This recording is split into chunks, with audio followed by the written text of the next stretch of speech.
The alarm on my data lens did not chime. It screamed. Not an audible scream, a quiet little ping that carried the weight of every nightmare the galaxy had ever filed under the category of things it hoped would never happen. I was sitting in the officer's lounge on Deck 7 of the Voss Meridian Diplomatic Station, holding a cup of coffee that had gone cold 40 minutes ago, when the notification appeared in the corner of my vision.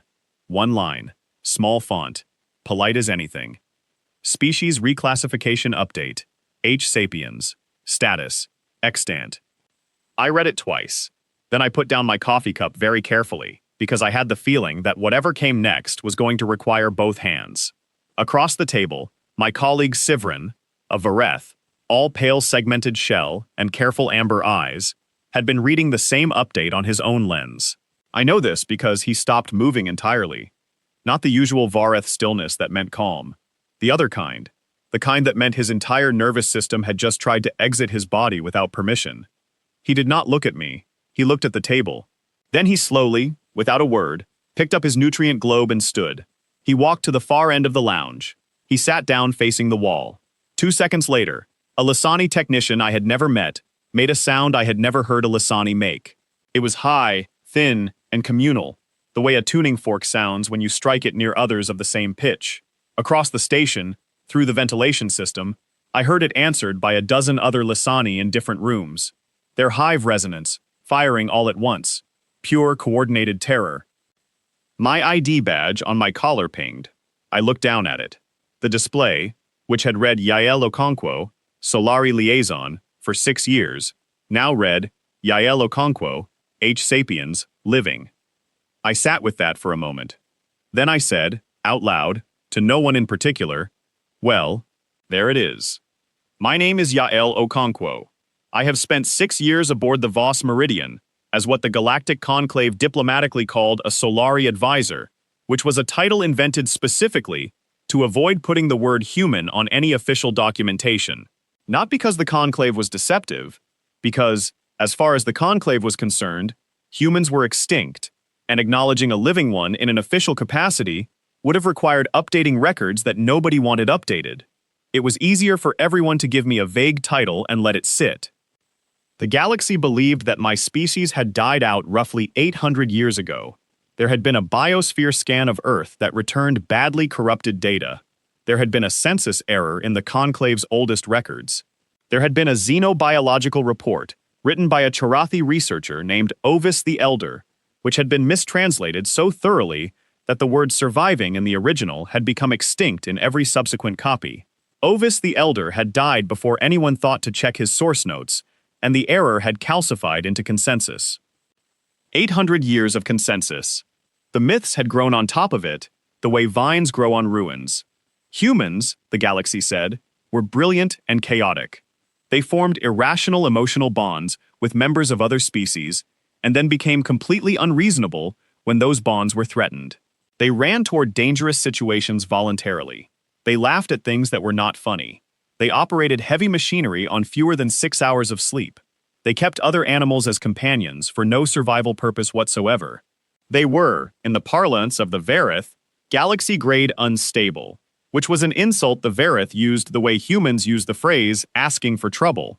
The Lysani told their children a story about a species so emotionally volatile that they nearly unmade their own world twice before the universe mercifully removed them from the equation. The Dreth mercenaries used human as a descriptor meaning recklessly effective, which they meant as a compliment, but which everyone else interpreted correctly as a warning. And now here I was, reclassified, living, sitting in the lounge with cold coffee while the station came apart around me like a paper ship in a rainstorm. I decided to walk to my office. This turned out to be an adventure. The corridor outside Deck 7 was not physically different from any other morning. Same pale corridor lighting. Same faint hum of the Meridian's atmospheric processors. Same distant sound of the docking bay's pressure seals cycling, but the people in it moved like they had been rearranged by some force that had not yet been named. A Vareth security officer fell into step beside me before I had taken 10 steps. He was very professional about it. He said, in the clipped formal register that Vareth used for official communication, that he was here to offer escort services. I said that I knew where my office was. He said that the escort was nonetheless available. I looked at him sidelong. He was wearing full contact armor that he absolutely had not been wearing at breakfast. I thanked him politely and kept walking. A maintenance bot rerouted into a side passage at my approach. I watched it go. It was a bot. It had no programming that should have responded to a species reclassification update. Someone had already updated its proximity parameters. In less than 4 minutes. Ginevra Hale, the Lissani diplomatic researcher I had eaten lunch with every second day for 3 years, sent me a message from 4 feet away rather than speak aloud. The message said, "Dr. Okonkwo, I am experiencing significant recalibration regarding your species status and require time to process. I hope this communication finds you in stable condition." I looked up from my lens. She was standing at the end of the corridor, looking at the wall with the focused calm of someone who was very actively not looking at me. I wrote back, "I'm fine, Ginevra. Lunch Thursday?" She did not reply. The conclave chamber was on deck 2, and by the time I reached it, the emergency session had already been convened. I know this because the chamber's outer doors were open, and the noise coming from inside was the specific kind of noise that 4,000 species make when they are all trying to have a procedural crisis at the same time. It sounds like a waterfall made of arguments. A Chorathi administrative aide met me at the door. She was elderly even by Chorathi standards, which meant she had probably been alive since before the extinction record was filed. She told me that the conclave speaker had requested my presence. I said of course. She said that the session involved some questions. I said that I imagined it did. She looked at me with all 4 of her forward-facing eyes and said, very quietly, that the speaker wanted me to know that my safety was guaranteed. I thought about pointing out that I had spent 6 years on this station, and no one had threatened my safety once, but I let it go. It seemed unkind. The chamber was a ring, 4,000 seats arranged in a gentle curve, tiered up toward a dome ceiling that the Chorathi had designed so that every species could see every other species without obstruction. It was, architecturally, a masterpiece of diplomatic philosophy. Right now, it was a masterpiece full of 4,000 diplomats who had collectively decided to be very still and very quiet the moment I walked in. I had spoken in this chamber before. As a Solari advisor, I had delivered 12 separate reports on human cultural heritage, framed as the documented legacy of an extinct species. I had walked these floors. I knew these tiles. But the room had never felt like this. The silence had weight to it. The kind of weight that lives in the space between a lightning strike and thunder. I sat in the chair they had placed for me in the center of the floor. The Chorathi speaker, whose name was Velith Ko, and whose age I had never been able to estimate, opened all 12 of her eyes and looked at me. She said, "We have questions." I said, "I imagine you do." She said, "Are humans capable of controlling aggressive impulse without external chemical suppression?" I said yes. The chamber's ambient sound shifted. Not quite a murmur, more like a collective exhale that the room had been holding for 10 minutes. She said, "Is it true that humans form permanent social bonds with members of other species and then engage in non-rational behavior to protect those bonds?" I considered this. I said, "Define non-rational." The chamber's ambient sound returned, louder this time. She said, "Is it accurate that humans can remain functionally active on fewer than 6 cycles of unconsciousness and then operate propulsion equipment?" I said yes, and that some of us preferred it that way. 3 Dreth representatives in the back row quietly began filling out emergency leave requests on their devices. I watched them do it. I did not say anything. The questions continued for 2 hours. By the end, I understood what was happening underneath the procedural language and the careful diplomatic phrasing. The conclave was not afraid that humans would conquer them. They did not think we would invade or occupy or demand tribute. That kind of threat they had frameworks for.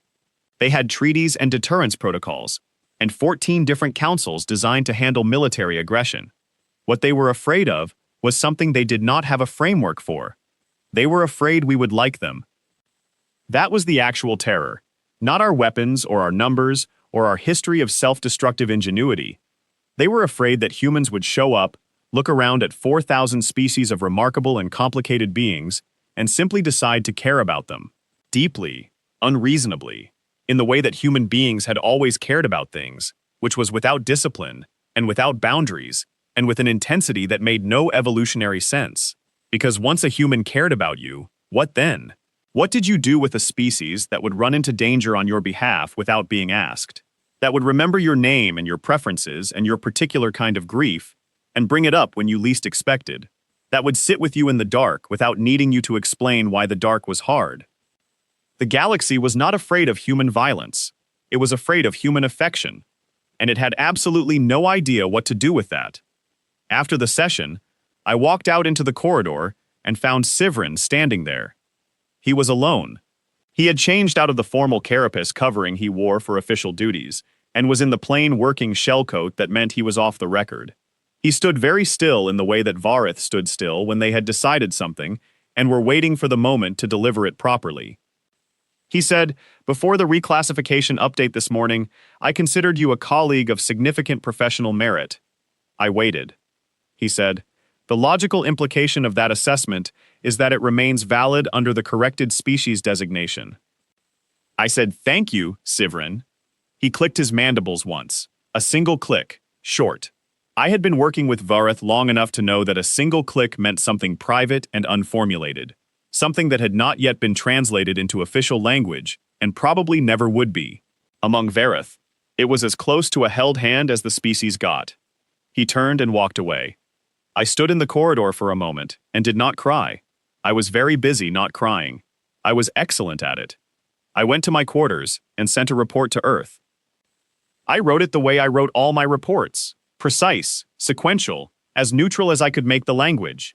I reported the database correction. I reported the Conclave's response. I reported the emergency session and the nature of the questions and my assessment of the underlying fear.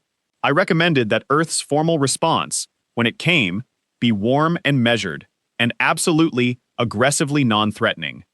Then I added a private footnote at the end, encrypted, which would only be read by the 3 people at Earth's diplomatic office who knew my actual assignment. I wrote, "They're scared because they can already feel what's coming. They know that once we're in the room, properly, without the cover of mythology or distance, we're going to want to be their friends. They know they won't know how to stop it from happening. Let them be scared for a little while longer. Let them sit with the idea of us before they have to sit with us. Then, when the time comes, let's introduce ourselves the way we always do, not with a declaration, just by showing up and making coffee and asking people how they're doing." 3 days passed. The Conclave drafted a proposal for a formal human contact protocol, which was 40 pages long, and used the phrase potential emotional destabilization 17 times. The Lysani Collective requested a series of advisory meetings to discuss what they called the psychological hazard of prolonged human proximity. The Vareth filed 9 official requests for clarification on human legal standing under Conclave law, all of them carefully worded to avoid the appearance of hostility, which somehow made them more alarming. On the morning of the 4th day, a vessel docked at the Meridian's secondary bay. It was small, civilian class, the kind of ship you chartered when you had a limited budget and a long way to go. It did not announce itself with a diplomatic fanfare signal or broadcast credentials. It simply docked, and the airlock opened, and out came a man named Colin Marsh, who was a xenolinguist from Birmingham, and who immediately asked the docking bay officer where he could get something to eat. Behind him came a woman named Philippa Gore, also a linguist, carrying 3 bags and a tablet, and the expression of someone who had already memorized 6 alien greeting protocols and was prepared to use all of them. Behind her came a man named George Adler, who was a botanist, and who stopped walking the moment he saw a Lysani technician near the bay entrance, made a sound of pure delight, and said, "Is that bioluminescent root structure? Can I have a sample? I've got eucalyptus seeds if you want to trade." And behind George Adler came Marcus. Marcus was a golden retriever. He was 4 years old, 70 pounds, and he walked into the Voss Meridian diplomatic station with the absolute confidence of a creature that had never once in his life considered the possibility that he might not be welcome somewhere. I was there to meet them. I watched Marcus walk into the most significant diplomatic moment in 800 years of galactic history, with his tail moving in slow, sweeping arcs, and his nose working the air with professional thoroughness. The docking bay had a lot of aliens in it. Marcus assessed this situation in approximately 3 seconds and concluded that it was good. He moved toward the nearest group, which happened to be a cluster of Chorathi administrative staff, with the gentle, unhurried certainty of someone who already knew how this was going to end. Velith Ko, the Conclave speaker, had come to the bay personally. I do not know why. She had 12 eyes and 6 centuries of diplomatic experience, and she had overseen the dissolution of 2 interstellar wars, and she was standing near the docking bay wall with the stillness of someone who had prepared themselves for a very difficult moment. Marcus sat down on her foot. He looked up at her. She looked down at him. I did not intervene. I watched. Colin Marsh had already found the food dispenser and was cheerfully describing the concept of a full English breakfast to a deeply confused Vareth officer. Philippa was exchanging formal greeting sequences with a Lysani diplomat who had forgotten to be terrified because Philippa was very good at her job. George was already elbow-deep in a conversation about bioluminescent root systems that had left both him and the Lysani technician slightly breathless with excitement. And Velith Ko was looking at Marcus. 40 seconds passed. I counted. Then, very slowly, she lowered one of her secondary limbs and rested it on the top of his head. Marcus's tail went from slow to fast. Something in the room changed. Not dramatically, not the way things change in speeches, or in moments designed to be remembered. The way things change when a window is opened, in a room that has been closed too long. A quality of air. A shift in the light. I wrote in my personal log that night, day 1 of formal first contact. The Golden Retriever is handling it better than the diplomats, as expected. The Conclave meeting the next morning was technically the beginning of formal diplomatic negotiations between humanity and the galactic community. In practice, it was Colin asking if anyone had tried coffee, Philippa giving a presentation on human linguistic diversity that the Lysani found so stimulating they requested a copy for their entire academic network, and George beginning what would become a 3-week project cataloging every plant-based life form on the station, with the help of 4 increasingly enthusiastic Lysani researchers who had apparently been waiting their whole careers for someone to be this excited about roots. Marcus spent most of the morning in the chamber. He visited each species delegation in turn, moving with the calm democratic affection of a creature that did not categorize or rank or fear. The Vareth received him first with stiff formality, and then, by the end of the second hour, Sivrin had found a small piece of nutrient-dense protein in his pocket and was holding it out with the careful precision of someone learning an entirely new skill. A Dreth representative who had previously filed for emergency leave came back 2 days early and said, unprompted, that the compensation rates were actually quite favorable. He sat as far from Marcus as the room allowed. By noon, he was significantly closer. Velith Ko called me to speak near the end of the session. She asked me to address the conclave regarding human intentions. I stood. I looked around the room at 4,000 species who had built an entire mythology around our absence, and were now trying to figure out what to do with our presence. I thought about the things I could say, the things that would sound right for the occasion, declarations about cooperation, and the boundless potential of interspecies connection, language designed to reassure. I did not use any of it. I said, we know what it is to be afraid of something because it is unfamiliar. We spent most of our history being afraid of each other for the same reason. We do not expect trust. We are not in a hurry. We are very good at patient. All we would like, if it is acceptable to you, is to be here, to learn your names and your work and what you are trying to do in the universe, to find out what you need and see if we can help, and to tell you what we need and see if you are interested. We are not a cautionary tale. We are just people. We would like the chance to show you that. The chamber was quiet.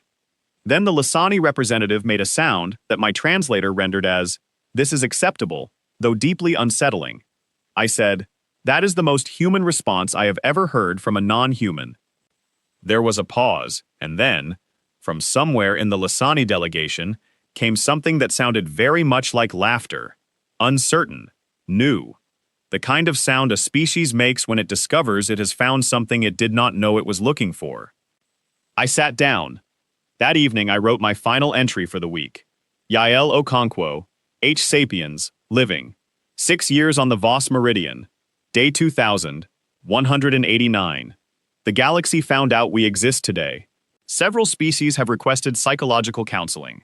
The Dreth came back. The Lysani are already in a 3-week research collaboration with our botanist. Sivrin asked me this afternoon what coffee smells like, in a tone that suggested he had been wanting to ask for some time. Marcus is asleep on Velithko's formal ceremonial robe, which she set down near the door 3 hours ago and has not reclaimed. We have not saved anyone. We have not built fleets or signed treaties or stood at the edge of the universe and declared ourselves. We have just shown up and refused to be mythology. We brought a dog and a botanist and 2 linguists and a man from Birmingham who wanted breakfast, and somehow that is already more than enough. The galaxy was afraid of us. I think they're going to be fine. I think we all are.